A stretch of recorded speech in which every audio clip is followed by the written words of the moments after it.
Lilacs and Dementia by Debra, Madonna. Flora was born in 1898. C.W. was born in 1897.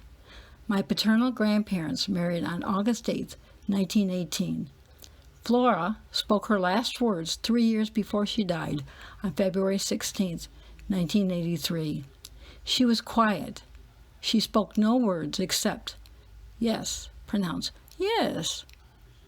Flora remained in her home with C.W. until February 16, 1983. This story took place in the spring of 1972. Beautiful lilacs and a beautiful May day. I stopped by my Flora and C.W.'s house the day before Grandmother's Day. I baked brownies for them and covered them in pink tissue wrapping paper. The brownies were still warm when I got to my grandparents' house. Flora took one brownie and she seemed to be very happy. This took place as dementia was taking a hold over Flora. Flora took prescribed medications which caused her to sleep all day and wander all night. C.W. was exhausted. C.W., being the person who took time to figure things out, discussed options and solutions with Flora's doctor. The doctor kept the same medications, but they were now being administered in the evening, causing Flora to sleep all night, and C.W. could sleep all night long, every night. The wandering took place during the day, almost every day, all day. C.W. took Flora for long walks. She was so irritated about this, but after a long walk, she would be tired and very hungry. Sometimes Flora took a walk by herself, lay down under a pine tree, and took a nap all by herself until the neighbors found her and walked with her back home. The Grandmother's Day of the brownies was a big hit. Flora enjoyed the brownie treats, making yummy noises. At the same time, she was admiring my sweater, touching and looking very closely at every stitch, at every color. Flora loved my clothes. Oh, I wish you could use your imagination, see what I saw on that day. My grandma created a wonderful world for me every day of my life, and I was happy. I'm still happy in this place. I know that people are fearful of dementia. Dementia is a demon, but people aren't demons. We think dementia steals our loved one. Maybe it does. It certainly changes the way our loved one looks and acts. It certainly changes the way we look and act. Let me share this thought about this condition. During her battle with dementia, Flora remained a sweet person, a gentle soul every day. C.W. had planted dozens of varieties of lilac trees and bushes. It was such a treat to walk in this lilac orchard. Each tree had a different color. Its blossom was different and its own unique aroma. As we walked, C.W. cut a branch from each tree and set them in my arms. If one lilac fell to the ground, C.W. would pick it up and return it to all the treasured lilacs in my arms. I don't know how I was able to carry them all. It was as if C.W. had tied the branches with invisible purple threads.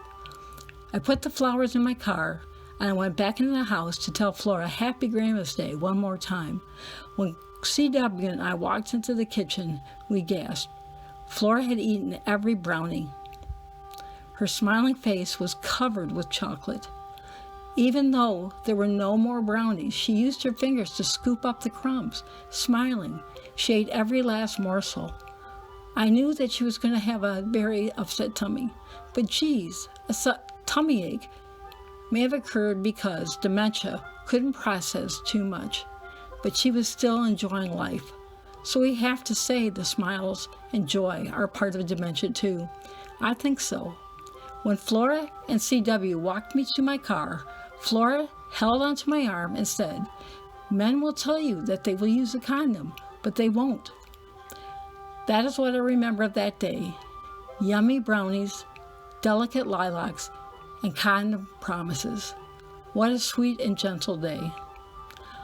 Our loved one needs to trust that we will love, care, and treat them with kindness every day of their life. They will trust us even if they can't find the words.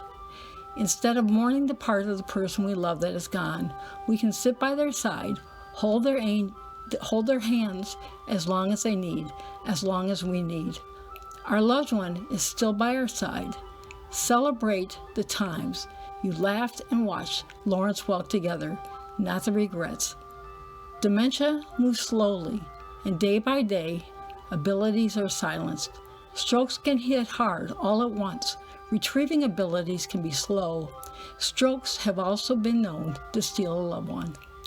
If dementia took away everything of our loved one, then why did Flora say, when she ate all the brownies? Where did the smiles come from? I know. Flora had a stroke and dementia. I had a stroke. What a team. It's not our losses I think of. Flora's favorite flower was the sunflower. She taught me everything she loved about flowers. She showed me the sunflower garden that was hers and mine. CW built a bench for us girls to sit on in that garden and on all beautiful days. If you're given a choice of bouquets of lilacs or to have dementia, certainly choose lilacs. But understand that they may come as a package deal.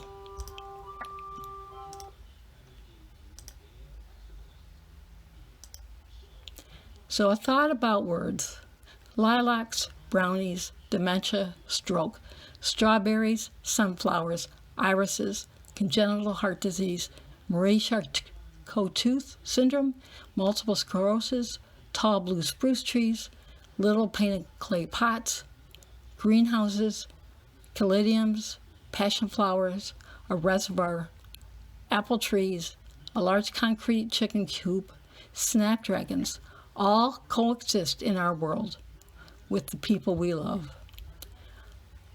One thought about wanting. I've been writing about everything since I was 6 or 7 years old. I wanted to put my stories on pieces of paper, very pretty, bound between a cover, on my bookshelf, and sit there all day. I did just that. My story, my pretty book, are on my bookshelf. I have a question I would like to ask you. What have you always wanted to do? The music was by George Winston. It's called Kindness. Thank you for listening.